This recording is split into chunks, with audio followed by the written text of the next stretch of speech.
Excellencies, in our deliberations, we often advocate the promotion of a rules-based order.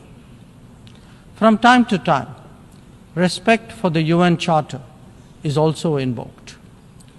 But for all the talk, it is still a few nations who shape the agenda and seek to define the norms. This cannot go on indefinitely, nor will it go unchallenged. A fair, equitable, and democratic order will surely emerge once we all put our minds to it. And for a start, that means ensuring that rule makers do not subjugate rule takers. After all, rules will work only when they apply equally to all. Mr. President, we must never again allow an injustice like vaccine apartheid to recur. Climate action, too, cannot continue to witness an evasion of historical responsibilities. The power of markets should not be utilized to steer food and energy from the needy to the wealthy. Nor must we countenance that political convenience determines responses to terrorism, extremism, and violence. Similarly, respect for territorial integrity and non-interference in internal affairs cannot be exercises in cherry-picking. When reality departs from the rhetoric, we must have the courage to call it out.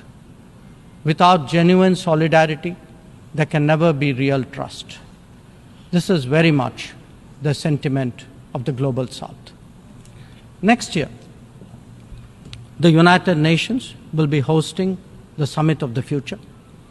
This should serve as a serious opportunity to drive change, champion fairness, and reform multilateralism, including the expansion of the Security Council memberships. We must address global challenges imbued with the conviction that we are one Earth and one family with one future. Excellencies, friends, India has entered the Amrit Kal, a quarter century where greater progress and transformation awaits us.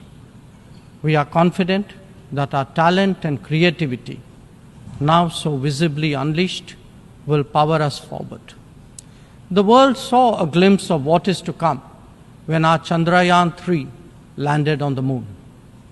Today, our message to the world is in digitally enabled governance and delivery, in the widening ambit of amenities and services, in rapidly growing infrastructure, and in our energetic startup culture.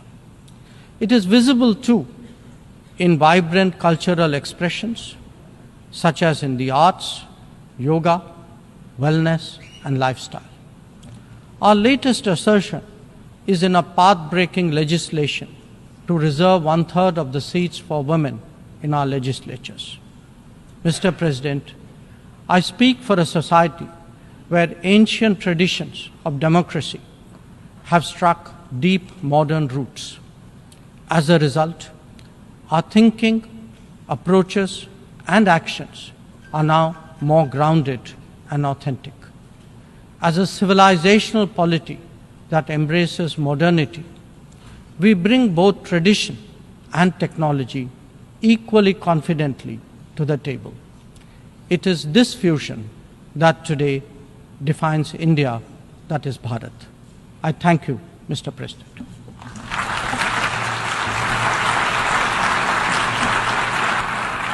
I thank the Minister of External Affairs of India.